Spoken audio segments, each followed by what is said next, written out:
Ang Lubwagan ay isang lugar kung saan matatagpuan ang isang napakagandang lugar sa Kalinga.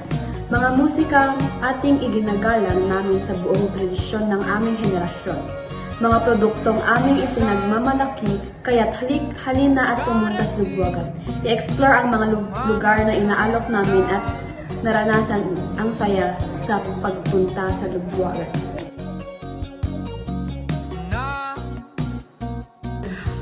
Ang Lubwagan ay sagana sa mga pangyayari makasaysayan sapagkat ito ay naging kabisera ng subprobinsya ng Kalinga noong 1908. Naging sentro ito ng 86 na taon, 2 buwan at 20 araw bago muling naging sentro ng lalawigan ng Kalinga, Apayao ang Tabuk.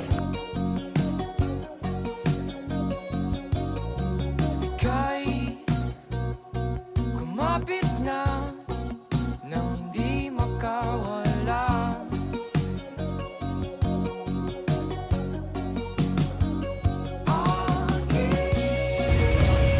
Sa katunayan, ito ang naging kinukuhan ng unang republika ng Pilipinas nang si Pangulong General Emilio Aguinaldo ay nanirahan dito ng 73 araw mula sa ika-6 na Marso hanggang 17 ng Mayo 1900s. Bago siya makatakas at mahuli sa palanan, Isabela noong 1901, dito pa mismo sa Lubwagan ipinagdiwang ang kanyang ika-31 kaarawan kung saan ito naging kanyang kinaupuan ng pamahalaan. Mahalaga rin na hindi na-establish ang pamamahala ng Espanya sa Lubwagan. Sa 300 taon na pamumuno nito sa Pilipinas.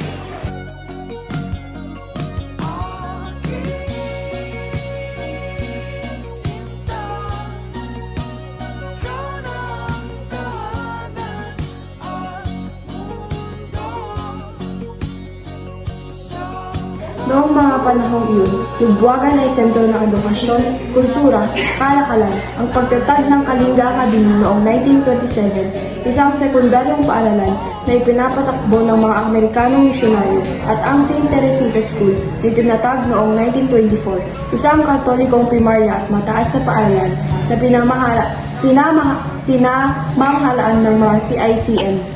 Dahil dyan missionary ay nagbigay sigla sa kasaysayan ng Lubwagan. Hindi na maliligaw. Ang pagsakop ng Hapones na Imperial Army ay dumating sa Lubwagan noong Mayo 1942.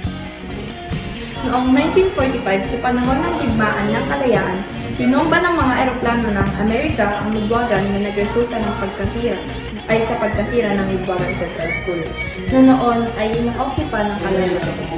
Ang malaking at magandang simbahan ng St. Peter sa Lubwagan na katulad ng St. Peter's Basilica sa Roma, kasama na ang kanyang mataas na kumbento at 2 iba pang gusali sa loob ng compound, ay nasunog hanggang sa lupa.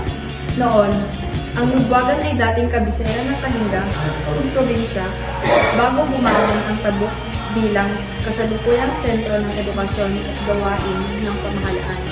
Dito rin sa Lubwagan itinatag ang unang paaralan ng mataas na pag-aaral sa lumang Mount Province.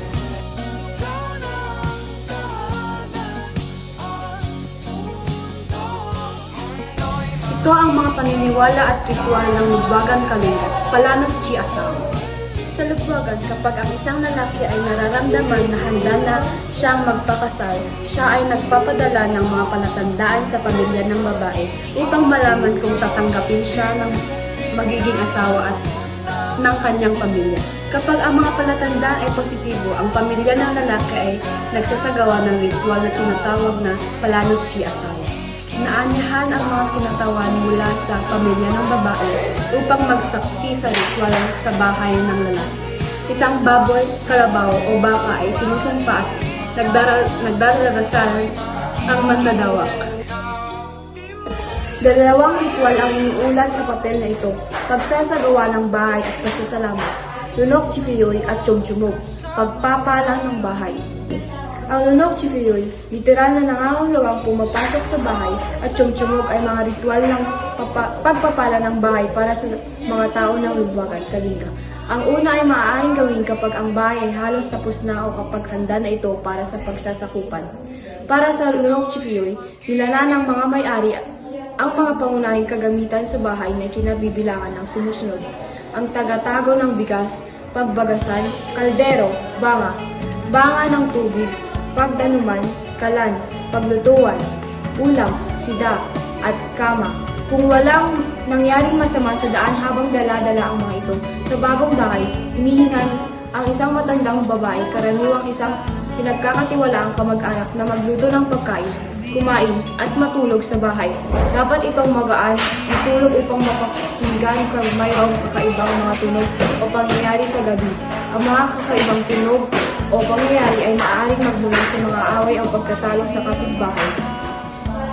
Ngunit kung nangyari ang isa sa mga ito, lahat ng dala-dalang bagay sa bahay ay dapat bawiin at kailangan nilang isumpa ang isang manok o inahing baboy.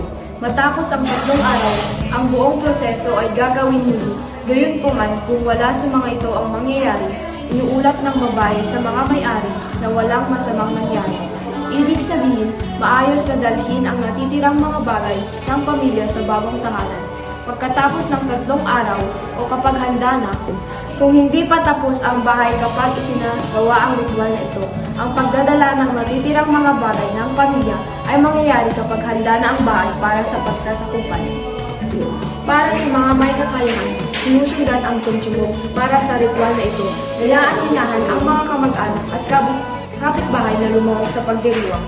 Ang laki ng pagtitipon o bilang ng mga bisita na inaanyayahan ay depende sa kung ano ang kayang maipon ng mga may-ari, ngunit ang hayop na isusumpa ay dapat na hindi bababa sa isang malaking baboy. Ang dugo ng baboy ay pinapahid sa mga pader ng bahay upang pigilan ang mga masasamang espiritu. Wala ka na, hindi ko sukat. Tiwod Spring. Ang Tiwod Spring ay matatagpuan sa nayon ng Canao. Ang Tagsibol ay kilala na nagbibigay buhay at pagmamahal sa mga walang anak na mag-asawa. Naaakit ang mga bisita mula sa malayo at malawak. Bawat araw ay abala sa aktibidad sa Tagsibol na nagsisilbing communal bath, washing area at inuman para sa buong Lubwagan. Sa makipot na daanan na natatakpan ng bato na humahantong sa isang siwang na malinaw at malamig na tubig, ang mga tao ay pumipila para sa kanilang pagkakataon upang makakuha ng napaka-preskong refill. Manangol Viewpoint and White Castle. Ang tinatawag na White Castle sa larawan ay original na rest house ni Pastor Woods, isang Baptist missionary na unang nagpakilala ng reliyon sa probinsya.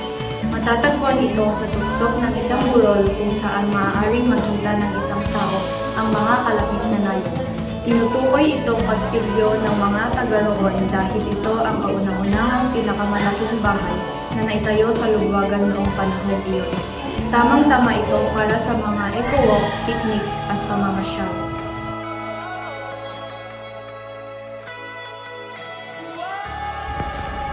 Awichon Cultural Village. Ang Awichon Cultural Village ay pag-aari at sinsaayos ng Alonzo sa Flag City, isa sa mga national living treasure ng NCCA. Matatagpuan ang nayon sa isang platiyo sa barangay Apong Uma, 7 km mula sa bayan Paparat na sa pagitan ng Pasig at Lubwagan. Ito ay dineklara ng NCCA noong Mayo 2008 bilang Kalinga Center for Culture and Arts. Ang lugar ay dating pook ng paglanding ng mga Persa ng Amerikano noong World War II. Ito ay isang archaeological na lugar kung saan natagpuan ang mga buto ng isang prehistoric na elepante. Tagalubwagan kami. Ako si Clarissa Manu. Ako si Micaela Ojer. Ako si Shabana Lili. Ako si Cassandra Sanchez. Ako si Patrin Saclon. Ako naman si Davis Gumawa.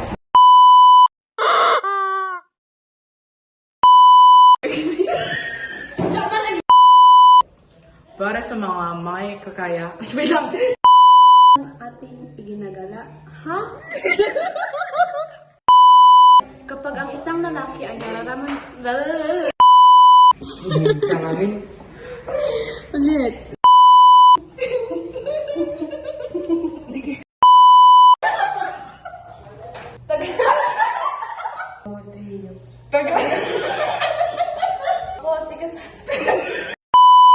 One eternity later.